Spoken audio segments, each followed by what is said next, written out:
Hello everybody, it's DeviousMatter here and welcome back to another one of my videos. Today I'm going to be showing you how you can turn your terraforming from this to this.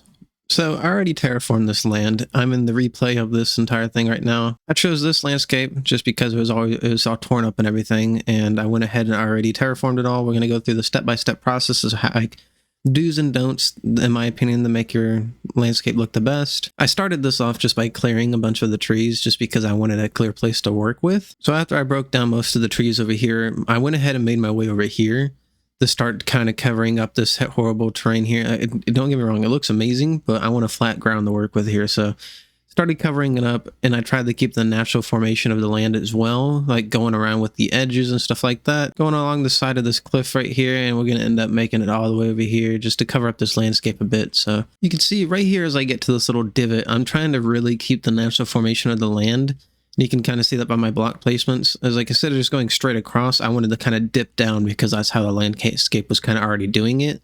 So I continued doing that, trying my best to keep the landscape looking as natural as possible, and finished that up right there. I think I come back and alter it a bit later, and then I'm going to go ahead and just cut to when I already cover all this up, so we can just cut this stuff along. So I got into this little cave part right here, and I thought, hey, maybe I could keep it like this, like as a little archway that someone could walk under. But I quickly changed my mind just because I didn't have a best like image in mind to make that happen, and it didn't really seem like something I wanted to do. You can see I was taking a look at it here and just decided against it. Went ahead and covered that up, again keeping with the natural terrain. All this right here will change soon. So I spent a while going around just trying to even out the landscape, make it look more smooth and natural for the majority of my time before I actually went into like actual like terraforming, like the cliffs and stuff like that was spent. I think I even went over here and kind of altered the cliffs a bit. Got rid of that tree. Then I did cover up this area over here. Yep, there we go. I did think about keeping this here as like a waterfall or something like that coming down the mountain, but I decided against that too. I just wanted to keep things simple. I decided right here, instead of covering all it up, I would keep this part right here as a cliff, just because the cliff already looked pretty natural in my opinion. I did struggle a bit right here trying to keep the natural formation of the cliff. I want to say I'm super good at making natural looking caves, but I did have a bit of trouble with this one right here. So I went ahead and paused the replay real quick. I want to just mention something. Whenever you're like tearing back land and stuff like that, especially when you're making hills and stuff, I heavily I go against this. You want to have like, unless it's a really tall hill, like in this case, you want to have some like you want to have this land pushed back. It's easier to walk on, if that makes sense. And you don't want too many just like one block gaps. You want to kind of split it up like 2 blocks, 1 block, 4 blocks, 2, and then like kind of turn around and stuff like that. You don't want to just have it like this over here, because this just looks weird. It looks like a jigsaw puzzle and it's not very natural. That's what I did a lot over here, is I was trying to keep that shape away from that. Going with like this long stretch of land right here, cutting the 3, 3, 1, 3, 2 kind of thing like that. But just something to keep in mind. You don't want to have this little zigzag pattern, because it just makes it look weird. So at this point, I was pretty happy with the way the landscape was looking. Still went around and did a little bit more like finishing touches on the different grass edges and stuff like you can see me doing down there. But overall, I was really happy with the way this looked. Compared to what it looked like before to now, I think it's a really good change. So we're going to go ahead and get started. Well, I say past me was going to go ahead and get started on changing this hill right here to be more of a cliff. So the first thing I did is I went ahead and rounded this hilltop out just a bit more, just so I can give it a bit steeper cliff face. You'll see that in a moment, but I just went around it, connected like the grass, made it hang over the edge of it, just so I can give a cliff going straight up kind of thing, like that. That's all I spent most of this time on right here, and I went ahead and just filled it all in with grass and replaced it with stone later, just so I can get an idea of how steep the cliff would be, which is always a good practice in my opinion. If you're terraforming, especially in survival, you want to use like a material that's easier to break instead of just using like stone or something like that. Obviously, if you have a haste and like an efficiency 4 beacon, we'll go with that. I think that's not right, but we'll just stick with that.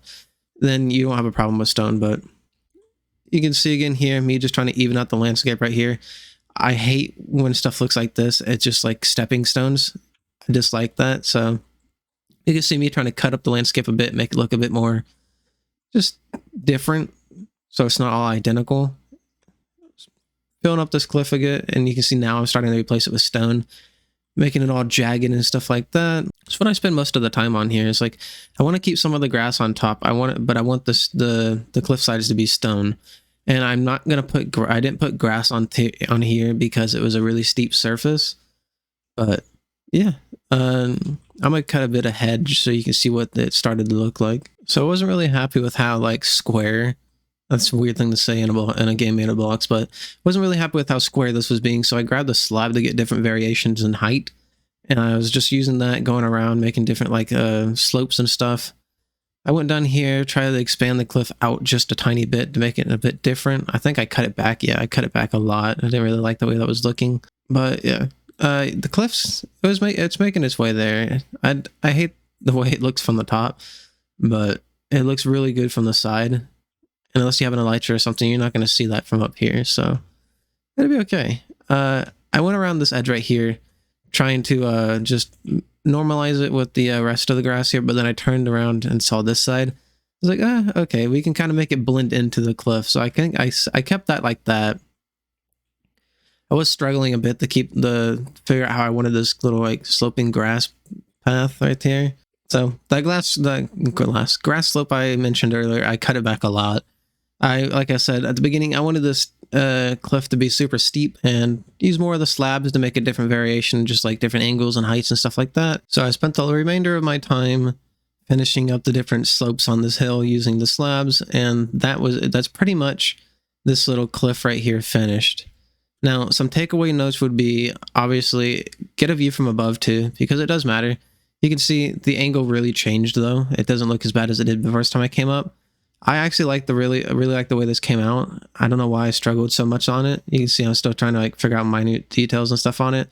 My main issue was I wanted the grass to hang over the cliff, but I've never been super good at figuring that out. But that's that hill done. And next we're going to go ahead and just continue on just making the pathway look like it's been lived, the landscape look like it's been lived. So I was trying to come up with some ideas of how I can make this more like lived in and make it just like unique. I decided to make a path going along the ground right here and going up this hill, because it looked like a little nice perch right here that you could put like maybe a destroyed ruins or something on. So that's what I ended up doing. Now for pathways that are going up a hill, I try to make it where it's 2 blocks, 2 blocks, 2 blocks kind of thing, because I like to put slabs, but I also wanted to cut this mountain up right here, just to make it look like the pathway was like kind of like rested into the mountain instead of on top of the mountain, or this little hill right here. So that's what I kept doing. I worked my way up the mountain, making a fairly accessible path. You can see right here, like by what I mean by cut into it, is like it's kind of like in between the two edges of the mountain, because it's like been dug down instead of just placed on top. I really think that adds some good detail to it. So when I was making the paths, I wasn't going for any symmetry or anything like that. I honestly was just pressing randomly, placing the path blocks and trying to make a lot of curves. You can see when I got the shovel, I was just going like around, but I wanted to make it curved, because instead of just a straight path, I think curves give it more like, I guess, it just makes it look better. I'm not sure what you would describe that as, like how you would put that. But another pet peeve of mine is having these stone blocks peeking out. So that's what I also did, is I was just going around. You can see just me spam clicking to try to replace those. Just replacing those down underneath so it looks like it's one solid path, instead of someone just put like a sheet of hay or something on top of a stone block. So the pathway at this point was pretty much done. I had no like actual like place for it to go or anything like that. It was kind of more of just me sitting here and trying to get like a good image of like a landscape here. Maybe the path did go behind me, maybe went to a kingdom or something like that, but I spent the remainder of the time just finishing up some minor touches on the pathways, trying to make it look a bit more livable. And other than that, the pathway's pretty much done. I add some more decorations to it, like like in my pathway video that you probably just saw at the top right. That would show you how to make some really good pathways, and I use a lot of inspiration from that in this video as well. One more tip is when you're making pathways and it ends abruptly, you kind of want to make it all like jumbled up, like kind of like place one here, one there, but don't make the path like just solid. You want to kind of split it up with like grass blocks kind of taking over the path, because it ends. Decided up here it needed something, so I decided to add a very simple runes, kind of like a Stonehenge vibe, where just multiple pillars and some blocks. But think that really fits in just because it's just a path goes up there and it's like, it's just a rune. So I really like the way that turned out. So next I wanted to add some custom trees. Now I've never been super good with custom trees. All I did for this was I was using birch, and the way I do it is I build up, and as you can see here, I build off branches to build the leaves off of. I usually put 3 is the most I put. So with the 3 branches built, I just started covering them with leaves, making a canopy. Again, my kind of method of spam placing here works out really well, at least in my opinion, for how I wanted them. So I continued to do that. I also wanted to mix in some like moss blocks and stuff like that. So I think that's what I'm grabbing right now, but I want to show you the finished product of the trees before we go and build the other one. So what you see here is kind of the finished product of the tree. I'm just adding some like vines hanging down made out of leaves and stuff, but I went ahead and just added some of the like the flowering azalea leaves, regular azalea leaves, and some moss just for texturing of the tree. But that is basically what the trees are going to turn out to be. I do put another one, I think, right over there. I think I'm going to go plop one down right about now. Yep. So go ahead and build another one. And if y'all want to see more of the tree process, I can definitely make a standalone video of this. But for now, I'm just going to go ahead and cut to the finished product of the other one as well. So this is kind of the end product of this last tree. Pretty much the same thing as the other one. Now, these trees are nothing spectacular compared to some of the other stuff the insane builders of Minecraft make, but I was pretty happy with these, so I just wanted to show that off. These are the 2 trees, and if I stand where me is standing, that's currently what we're looking at for now. There is quite more details to go on, so I'm going to go ahead and just get to that. So one thing I did after that was I started adding these ferns and large ferns just for more vegetation, put in some more grass, and then after that, we're going to go ahead and add some path walls from the same video that shows you how to make the path walls that I made myself. So we're going to have to do that. Once we get done placing all this grass, I'll show you what the path walls and the finished product will look like. So this is the finished product we have. I really liked this project, and if y'all want to see more of these like building tutorials and like this style with the voiceover and doing it from like the replays, let me know down below, because I really like this way of doing them. I'm down with doing them the regular way, but I really like this style too. Anyways, just a recap of what we did. Not only did we terraform the terrain, but we also made a little, I want to say like a little ruined place up here. We added some custom trees. And again, if you want to see how these custom trees are made in more depth and some more varieties, let me know. And for the last thing we did, we added this path here. It sounds like very little that we did, but it took me quite a bit. Anyways, if you like this video and you like what I do, like, comment, and subscribe, because it really helps the channel grow and everything like that. We've gained 4 subscribers over the past 28 days, according to YouTube's statistics. So thank you to everyone that has joined us, and I hope to see you in the next video. Take care.